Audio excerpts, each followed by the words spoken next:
तनाव एक ऐसा शब्द है ना, जिसे हम सब जानते हैं, महसूस करते हैं। पर सवाल ये है कि क्या हम इसे सच में समझते हैं? हमें अक्सर यही लगता है कि तनाव कोई बाहर से आने वाली चीज है जो बस हमारे साथ हो जाती है। पर क्या ये वाकई इतना सिंपल है? तो चलिए आज इसी की तह तक जाते हैं। तनाव के मनोविज्ञान को थोड़ा और समझते हैं और देखते हैं कि असली समस्या तनाव है या फिर जिस नजर से हम उसे देखते हैं वो है। तो चलिए शुरुआत इसी सोच से करते हैं कि तनाव हमेशा वो दुश्मन नहीं होता जैसा हम उसे मान बैठते हैं। जी हाँ, असल में इसके दो चेहरे हो सकते हैं। तो एक सीधा सा सवाल, क्या हर तरह का स्ट्रेस वाकई बुरा होता है? अब ज्यादातर लोग तो कहेंगे हाँ बिल्कुल, लेकिन साइकोलॉजी की कहानी थोड़ी अलग है। साइकोलॉजी में इसके लिए एक बड़ा मजेदार शब्द है, यू स्ट्रेस।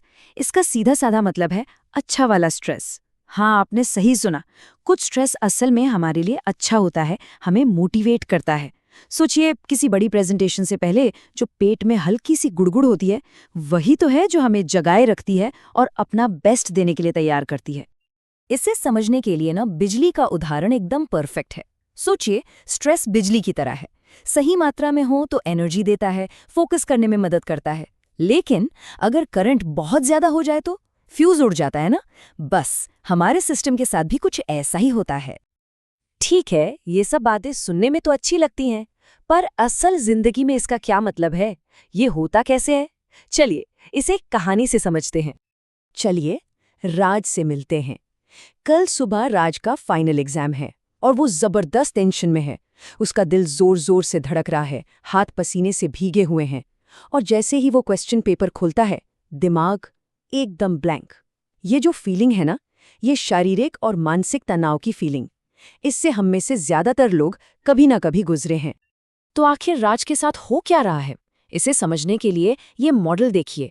सबसे पहले होता है एक स्ट्रेसर, यानी तनाव देने वाली चीज, जो इस केस में है एग्जाम। ये स्ट्रेसर हमारे अंदर एक आंतरिक स्थिति बनाता है, मतलब शरीर और दिमाग में हलचल शुरू हो जाती है। और इसका नतीजा होता है स्ट्रेस रिएक्शन, जैसे दिल का तेज धड़कना या दिमाग का सन हो जाना।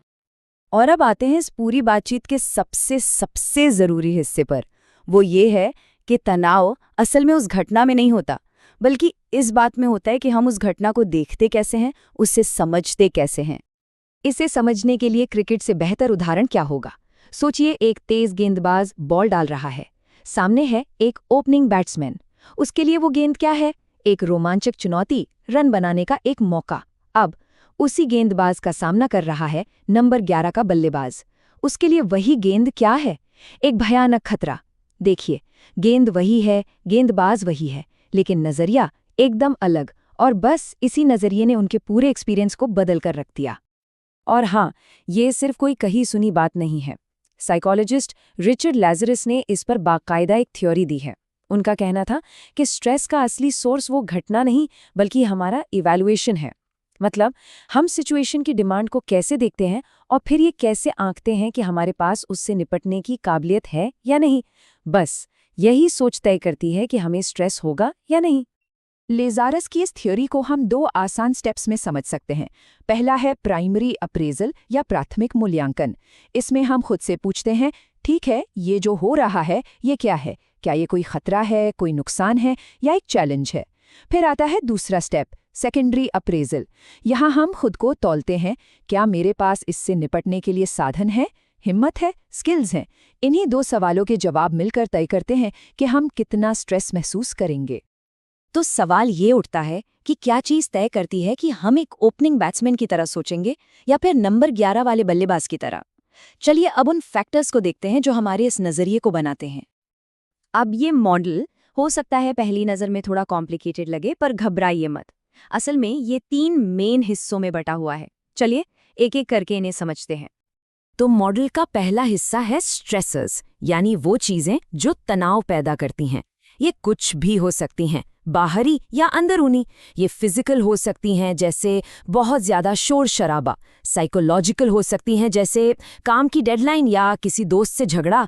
या फिर सोशल, जैसे किसी अपने को खो देना। दूसरा जरूरी इनपुट है हम खुद, हमारी पर्सनल कैरेक्टरिस्टिक्स। हमारी सेहत कैसी है, शारीरिक और मानसिक दोनों। हमारा स्वभाव कैसा है, हमारी सांस्कृतिक परवरिश कैसी हुई है। ये सारी चीजें मिलकर तय करती हैं कि हम किसी सिचुएशन को कैसे देखेंगे। दूसरे शब्दों में कहें तो हम किसी भी स्थिति का सामना एक कोरे कागज की तरह नहीं करते, हम अपना पूरा अतीत और अपनी पूरी शख्सियत साथ लेकर चलते हैं। और तीसरा और बहुत ही जरूरी इनपुट है रिसोर्सेस, यानी हमारे साधन।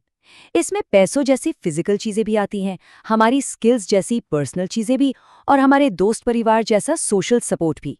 सीधी सी बात है, हमारे पास जितने ज्यादा रिसोर्सेज होंगे, हम किसी भी चुनौती का सामना करने में उतना ही ज्यादा कॉन्फिडेंट महसूस करेंगे।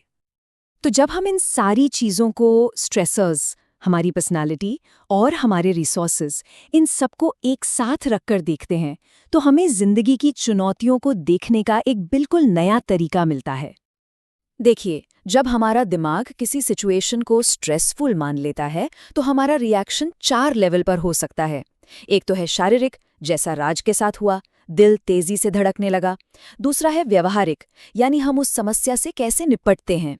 तीसरा है भावनात्मक, डर लगना, चिंता होना। और चौथा है संज्ञानात्मक, मतलब सोचने समझने की शक्ति पर असर पड़ना, जैसे ध्यान ही ना लगा पाना। तो इन सब से हम क्या समझे? सबसे जरूरी बात यह है कि तनाव कोई एक घटना नहीं है जो आई और चली गई। नहीं, ये एक डायनामिक प्रोसेस है, एक लगातार चलने वाली प्रक्रिया। ये हमारे और हमारे माहौल के बीच की एक बातचीत है, एक ऐसी बातचीत जिसे हमारी सोच, हमारा नजरिया ही दिशा देता है। और ये पूरी बातचीत हमें एक बहुत ही पावरफुल आइडिया पर लाकर खत्म करती है। अगर हमारा नजरिया ही हमारी हकीकत तय करता है, तो फिर ये फैसला हमारे हाथ में है कि हम अपनी अगली चुनौती को एक डरावने खतरे की तरह देखेंगे या फिर एक रोमांचक मौके की तरह।